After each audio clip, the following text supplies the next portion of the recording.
Halo semua, kali ini saya akan membuat sebuah video perbandingan, ya, bukan review ya, video perbandingan 3 buah tang yang fungsinya utamanya untuk melepas atau mencabut ya skrup yang berkarat atau kepalanya slack, gitu, sehingga tidak bisa dibuka dengan menggunakan obeng biasa.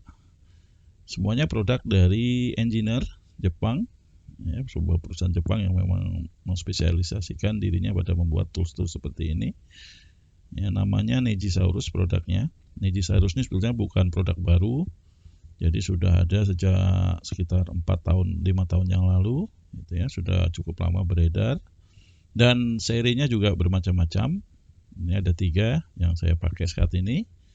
Yang paling kiri adalah PZ22, yang tengah adalah PZ58 ya, 58, dan yang paling kanan yang warnanya hijau muda ini adalah PZ32 ya.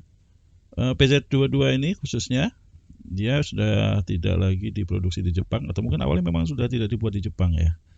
Jadi PZ22 ini buatan Taiwan ya. Dan yang dua ini, yang PZ58 dan PZ32 masih buatan Jepang asli. Ya, tentunya harganya berbeda dengan yang buatan Taiwan. Sepertinya memang dibuat seperti itu agar harganya lebih terjangkau. Kita coba bandingkan ya, apa bedanya dari ketiga bentuk ini untuk supaya Anda bisa menentukan kira-kira mana yang cocok buat penggunaan Anda sehari-hari. Kalau kita lihat dari kepalanya, ya, memang ada beberapa perbedaan ya. Kalau kita bandingkan terlebih dahulu PZ22 dengan PZ58, ini adalah 2 produk yang cukup banyak penggemarnya, cukup populer. Ya, kalau kita lihat di sini PZ22 tidak dilengkapi dengan atau tidak bisa digunakan untuk memotong kawat, sedangkan PZ58 ada pemotong kawatnya di sini. Ya, jadi Anda tidak bisa memotong kawat dengan menggunakan PZ22. Nah, kalau kita lihat kepalanya pun ya, antara PZ berapa ini, PZ22 dengan PZ58 ada perbedaan. Ya, saya coba set fokusnya supaya lebih jelas terlihat. Ya, mudah-mudahan terlihat dengan baik. Ada perbedaan di kepalanya ya. Kalau kita lihat PZ22 yang sebelah kiri itu kepalanya lebih besar dibanding dengan PZ58 yang di sebelah kanan. Jadi kalau kita lihat mungkin untuk masuk ke dalam sela-sela, mungkin muatnya ada di sela-sela tempat yang sempit, mungkin PZ22 agak sedikit kesulitan di sini ya. Karena kepalanya lebih lebar dibandingkan dengan PZ58. Kalau kita lihat seperti ini. Nah, kalau kita buka ya, dalamnya sama.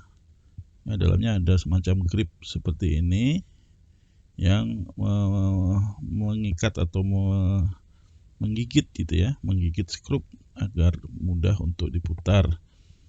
PZ58 pun demikian ya, mudah-mudahan bisa dilihat nih. Saya coba untuk atur lagi kembali fokusnya.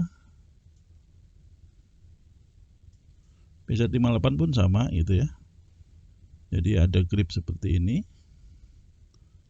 ya, ada grip sehingga mur bisa digigit gitu ya, agar lebih mudah diputar seperti ini ya. Dan dia ada pegasnya di sini ya, beda dengan dua-dua. Ini ada pegasnya. Itu pegas ini mungkin plus minus ya, kalau saya bilang plus minus gitu. Apa plus minus? Mungkin ada yang bilang bahwa pegasnya membantu gitu. Pabriknya bilangnya begitu.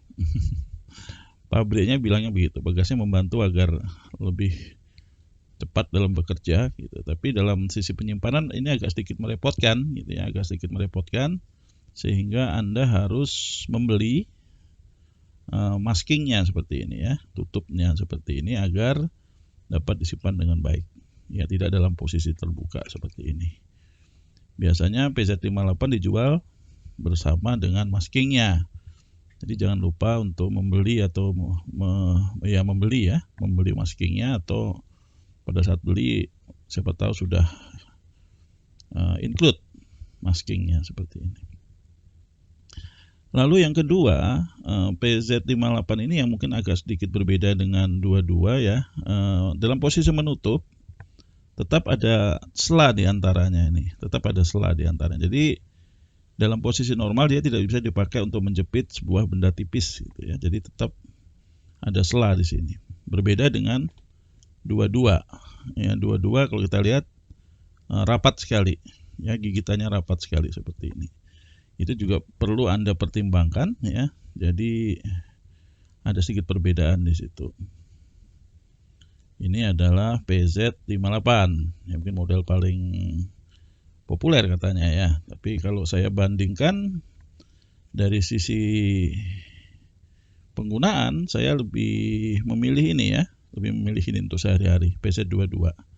Satu, selain harganya mungkin lebih ramah di kantong, yang kedua juga daya cengkeramnya lebih kuat ya. Dari sisi berat, lebih berat PZ22 dibandingkan dengan PZ58 ya. Jadi mungkin ini bagusnya kalau Anda menggunakannya dalam pekerjaan yang lebih presisi seperti itu.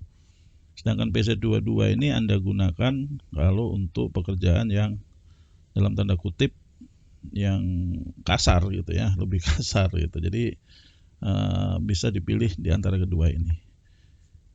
Lalu bagaimana dengan PZ32 sendiri? Ya, PZ32 sendiri sama ya, dia ada capnya seperti ini, hanya saja dijual terpisah. Beda saya dapatkan ini sudah include cap, sedangkan ini tidak include cap. Jadi Anda harus membelinya sendiri. Ya, PZ32 ini juga masih original Jepang, ya, masih made in Jepang. Kalau kita buka dalamnya tidak ada pegas di sini, ada pemotong. Ya, tidak ada pegas, ada pemotong, dan tutupannya rapat. Nah, ini jadi kombinasi antara keduanya ini tadi ya. Kalau tadi PZ22 nggak bisa untuk motong, tapi giginya rapat. Yang ini bisa untuk motong, giginya agak renggang. Kalau ini dua-duanya nih ya, giginya rapat dan bisa untuk motong. Ya, warnanya hitam seperti gini, cakep sekali. Ya. Kalau dilihat kepalanya dibandingkan dengan PZ58 tadi yang lebih kecil dari PZ22, ini PZ32 ini lebih kecil lagi nih.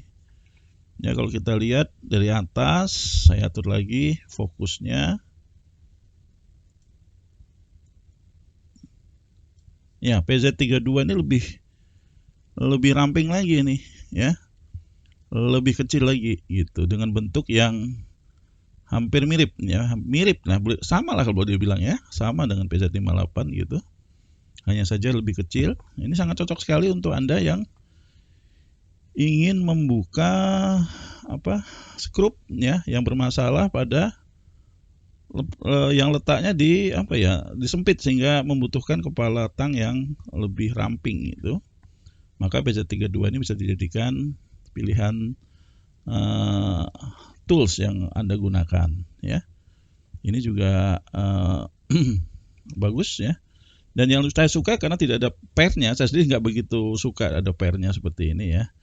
Karena ini nggak ada pairnya, jadi saya rasa lebih nyaman di genggaman saat kita bekerja seperti itu. Oh maaf, masih kurang fokus ya. Coba saya atur lagi fokusnya. Ya, seperti ini ya.